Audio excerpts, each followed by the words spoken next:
First day of the zombie outbreak, the man hid inside an auto repair shop. When daylight came, he started observing the outside. Through the gap in the rolling metal door, he saw several zombies wandering around. When he looked the other way, about 400 meters away, there was a two-story building with a wall around it. Only a few zombies were on the road between him and it. The repair shop didn't have much drinking water left, and the energy bars in his bag were almost gone. Staying there gave him no real chance of survival. That building, on the other hand, had a solid wall, a second floor for scouting, and possibly plenty of supplies. With daylight giving him clear visibility, the man decided to sneak over to that building. The air after the rain smelled of asphalt and cement. The man used parked cars to hide his movements. The street was scattered with belongings, as if people had fled in a hurry. He didn't know if any of them were still alive. Up ahead, there were no more cars to hide behind. To his right front stood a zombie. He couldn't tell if it had noticed him. It wasn't moving, probably dormant. Summoning his courage, the man hugged the wall and ran past it. Then he saw it, a 2-meter-tall gray cement wall. That was the building's outer perimeter. It was a community building. The service entrance was usually around the back. He found it, and luckily, the door wasn't locked. He slipped inside. The air smelled of disinfectant. The counter was neatly arranged. The vending machine was full of food. He saw a swimming pool. The water was clear. There were 4 exits in total.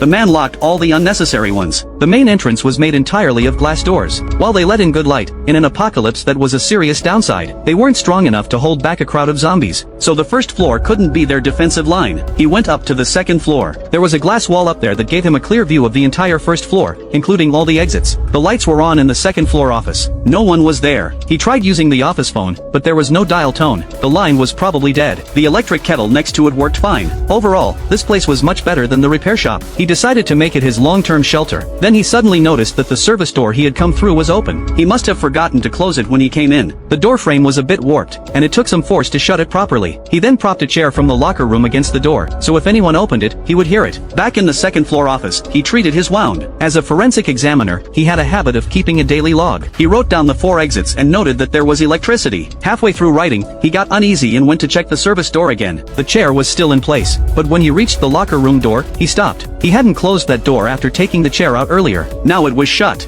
He had done it himself. He wasn't sure. He let it go and started checking every room on the second floor. He wasn't interested in the storage room. The second room was a fairly nice office with a fold-out bed inside. The window bars were sturdy, and the view was good. The city water system was still working. The next room had a coffee maker, a microwave, and a portable gas stove. The gas stove was very important. If the city lost power, that would be his only way to heat food. Next, he decided to break into the vending machines. All he had to do was unscrew the side panels, and he could take everything out. Snacks and drinks have long shelf lives, so he wasn't in a hurry to eat them. The second machine was refrigerated and contained sandwiches and salads. Those had short shelf lives and would spoil quickly if the power went out, so he would eat those first. He emptied all 4 vending machines and sorted everything by expiration date. He needed to move it all up to the second floor. Then came another important task, the 40 metal lockers in the locker room. Besides checking inside for anything useful, the lockers themselves could be used as a barrier to block the stairs leading up from the first floor. By himself, he started the heavy labor. He lost count of how many trips he made up and down. Halfway through, he changed the bandage on his wound and started moving the lockers. This made a lot of noise. The metal lockers scraped loudly against the concrete steps. He kept looking out the window. Luckily, no zombies were heading his way. He went to the water dispenser by the pool, took a sniff to make sure the water was drinkable,